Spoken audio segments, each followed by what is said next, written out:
गीता बहन, जरा चूल्हे की आंच तेज करना, सुबह हो गई है और पतियों को भी मजदूरी पर समय से निकलना है।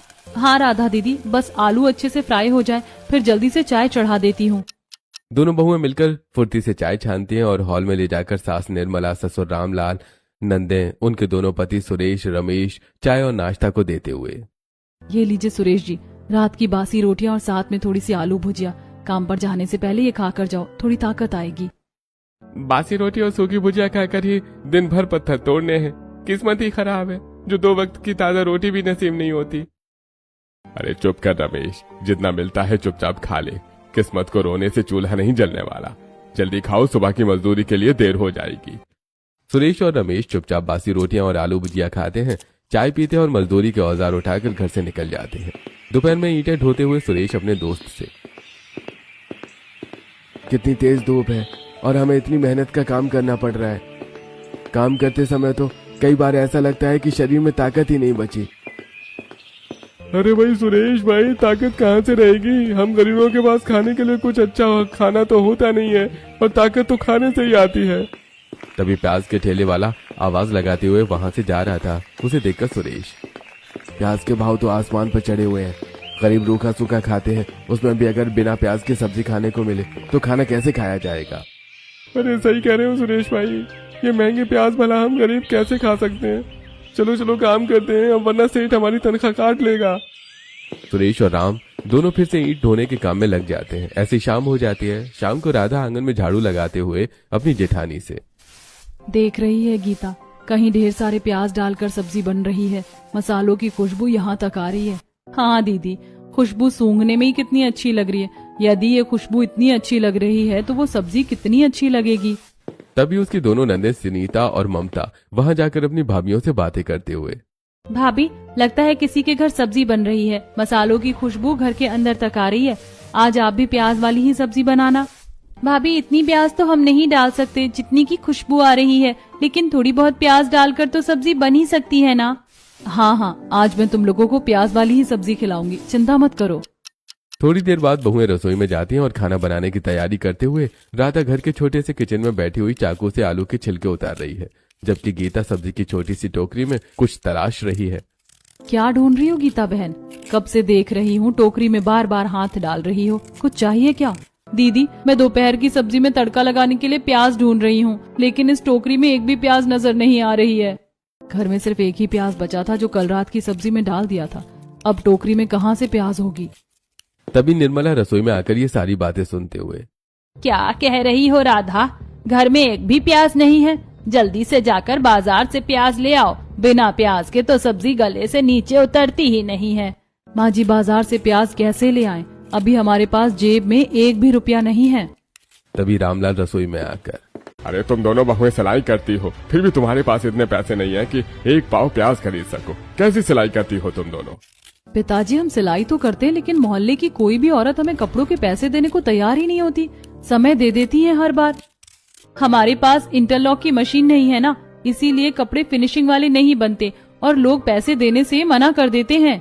हे भगवान, हमारे दिन ऐसे खराब आ गए हैं कि आज खाने की सब्जी में डालने के लिए एक प्याज भी नसीब नहीं हो रही है।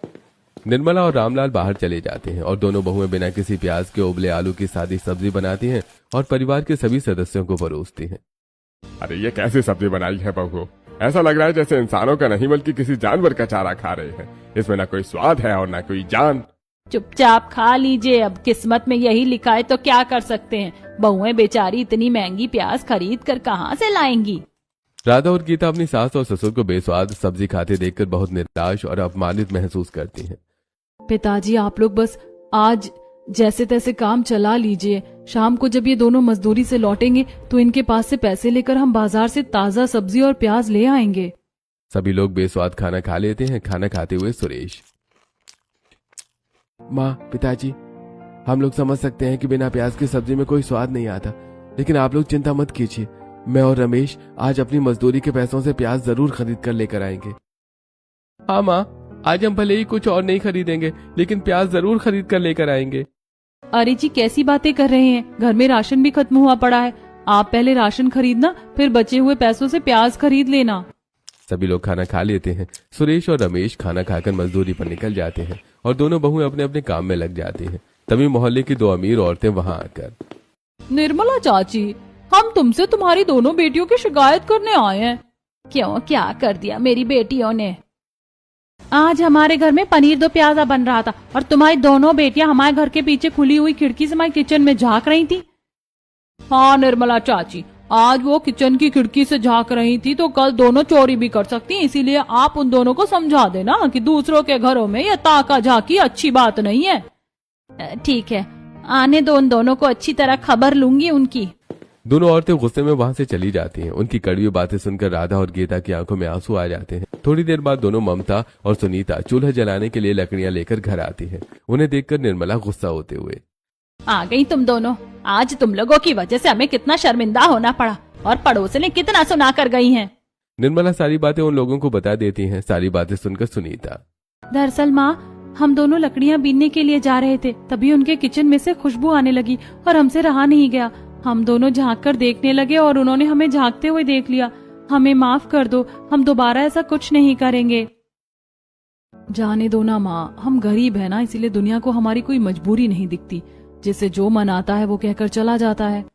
शाम के समय सुरेश और रमेश मजदूरी करके घर लौटते हैं। रास्ते में किराने की दुकान पर रुककर सुरेश किराने वाले से, भैया जरा चावल और आटा दे देना।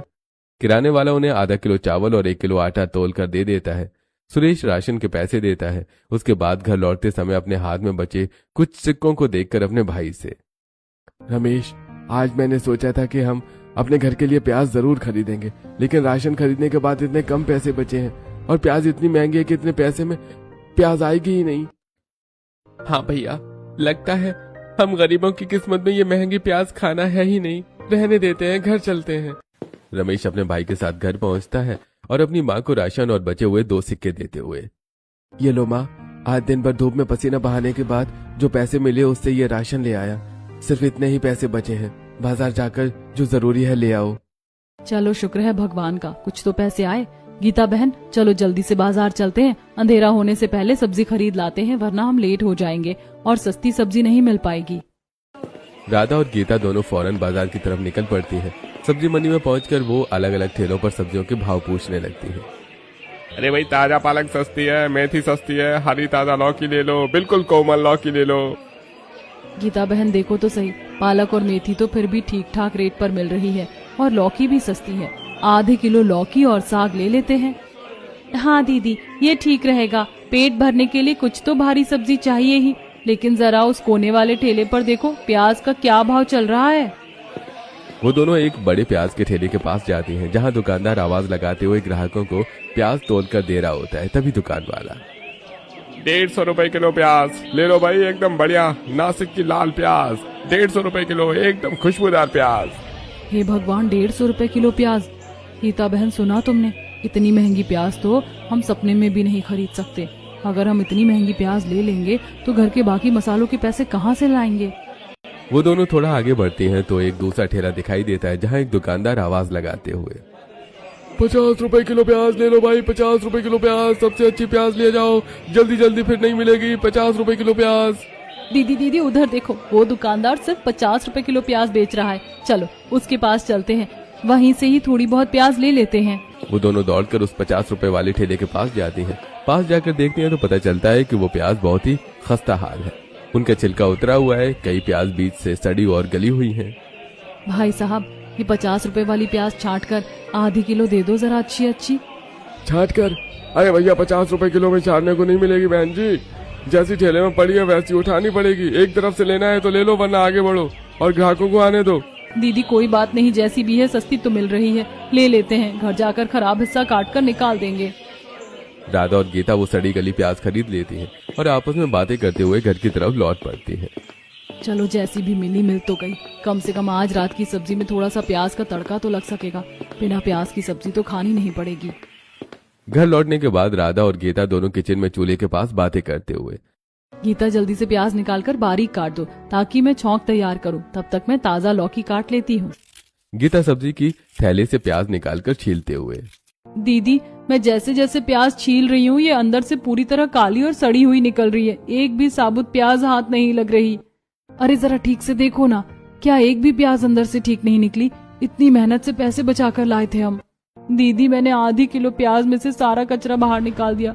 इन सब से सड़ी प्याज निकलने के बाद सिर्फ एक ही छोटी सी प्याज ऐसी बची है जो थोड़ी बहुत ठीक हालत में है, बाकी सब सड़ चुकी हैं। हे भगवान, सिर्फ एक ही प्याज बची। चलो कोई बात नहीं, अब इस इकलौती प्याज की ही सब्जी बना लेते हैं। तभी निर्मला, सुनीता और ममता रसोई में आकर, बहू, आज बाजार से प्याज खरीद कर लाई हो ना, तो ध्यान रखना आज खाने में प्याज का तड़का लगाकर बढ़िया लौकी की सब्जी बनाना। हाँ भाभी, कल तो ऐसा लग रहा था जैसे हम घास फूस खा रहे हैं। आज अच्छे से प्याज डालकर सब्जी बनेगी, तभी मजा आएगा खाने में।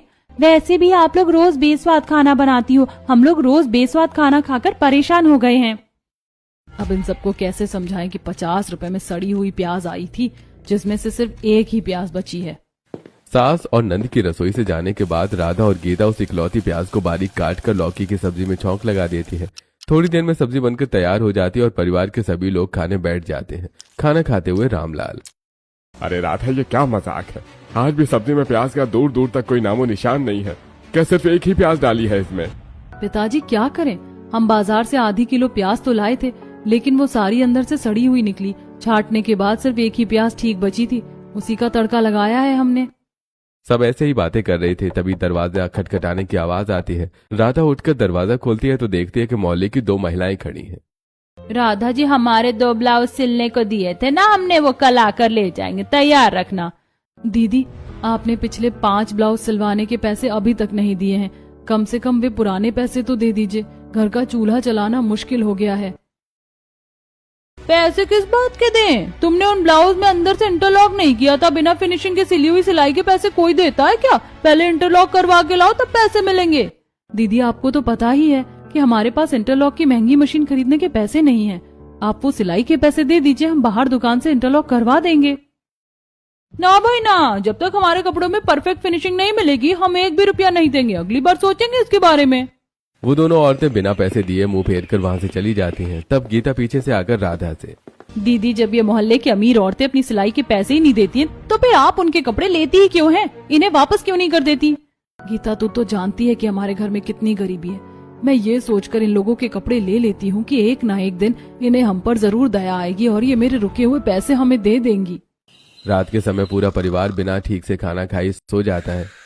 दोनों बहुएं रात भर जागकर मोमबत्ती की रोशनी में मोहल्ले वालों के फटे पुराने कपड़े और ब्लाउज हाथ की मशीन से सिलती हैं। कपड़े सिलते हुए राधा गीता से, अगर हमारी पड़ोस ने हमें सिलाई के थोड़े भी पैसे दे दे, तो कम से कम हम उनसे थोड़ी प्याज खरीद लें और अपने परिवार वालों को प्याज के मसाले वाली सब्जी खिलाएं। निर्मला अपनी बहुओं को ये बातें करते सुन लेती है और फिर दुखी होते हुए उनसे, भगवान ने चाहा तो एक दिन तुम्हारे पास प्याज के बड़े बड़े बोरे होंगे। अब काफी रात हो चुकी है, तुम दोनों भी सो जाओ, बाकी काम सुबह कर लेना।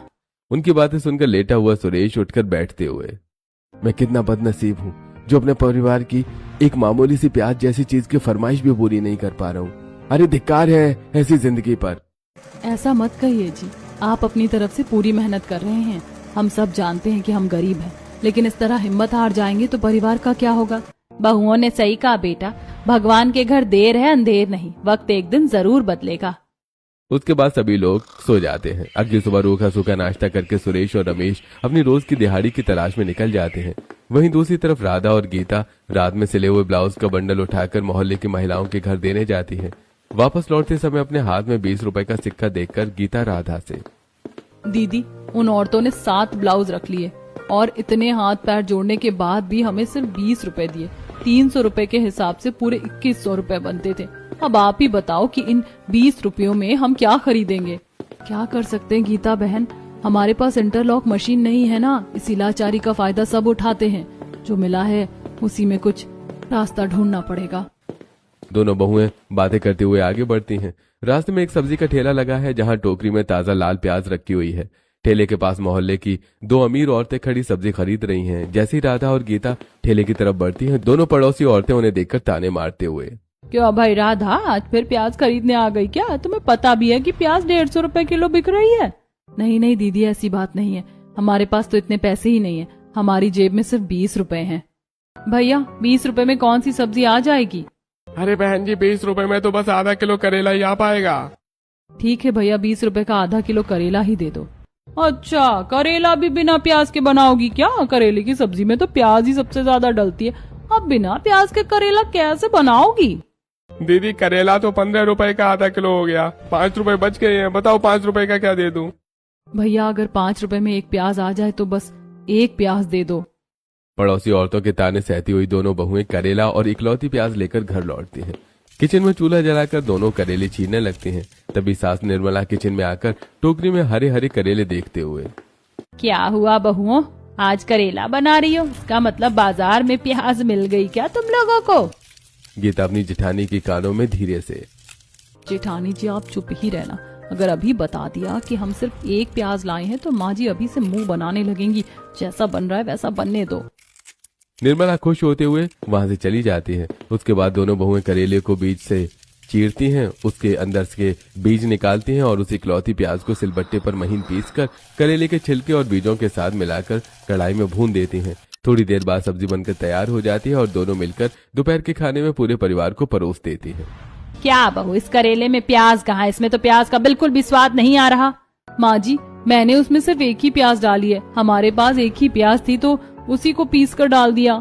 अरे एक प्याज से भी कोई करेला बनता है क्या? करेले में तो भर भर कर प्याज डाला जाता है, तब जाकर कड़वाहट कम होती है। पिताजी मैं जानती हूँ कि करेले में प्याज भरी जाती है, लेकिन हमारी हैसियत बस एक ही प्याज की थी, इसीलिए हमने वही एक प्याज डाल दी। परिवार के सभी सदस्य मजबूर होकर कड़वे करेले की सब्जी से आधा पेट खाना खाते हैं। ऐसे कुछ दिन बीत जाते हैं। एक दिन बहुएं दिन भर सिलाई करके फिर 10 रुपए कमाती हैं और ठेले वाले से 5 रुपए की भिंडी और 5 रुपए का एक प्याज लेकर घर आती हैं और रसोई में खाना बनाते हुए, गीता हमारे पास एक प्याज है, ऐसा करते हैं कि आधे प्याज की सब्जी बना लेते हैं और आधी प्याज सुबह के लिए रख देते हैं। अब दोनों बहुएं मिलकर उस एक प्याज को 2 भागों में काट लेती हैं। आधे प्याज को बारीक बारीक काट कर सब्जी में मिलाकर सब्जी पका लेती हैं और सभी को परोस देती हैं। जैसे तैसे सभी खाना खाकर सो जाते हैं।